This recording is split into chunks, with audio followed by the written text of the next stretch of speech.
ॐ हिरण्यवर्णाम् हरिणीम् सुवर्णरजतस्रजाम्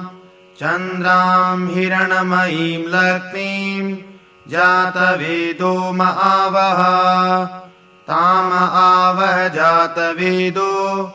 लक्ष्मीमनपगामिनीम् यस्याम् हिरण्यम् विन्देयम् गामस्वम् पुरुषानहम् अश्वपूर्वाम् रथमद्याम् हस्तिनादप्रमोदिनीम् श्रियम् देवीमुपहवै श्रीरमा देवी जुषताम्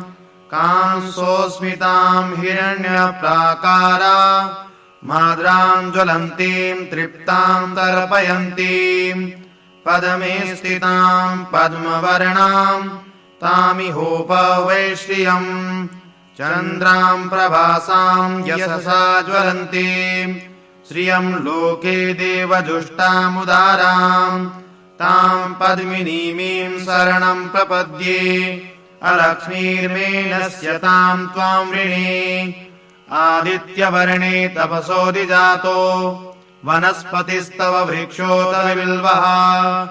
तस्य फलानि तपसानुदन्तु या अन्तरायाश्च बाह्या अलक्ष्मीः उपैकुमाम् देवसखः कीर्तिश्च मणिना सह प्रादुर्भूतोऽस्मि राष्ट्रेऽस्मिन् कीर्तिमृद्धिम् ददातु मे क्षुत्पिपासामलाम् ज्येष्ठा मलक्ष्मीम् नाशयाम्यहम् अभूतिमा समृद्धिम् च सर्वाम् निर्णुद मे गृहात् गन्धद्वाराम् दुराधरसाम् नित्यपुष्टाम् करीषिणीम् ईश्वरीम् सर्वभूतानाम् तामिहोपवै श्रियम् मनसः काममाकूतिम्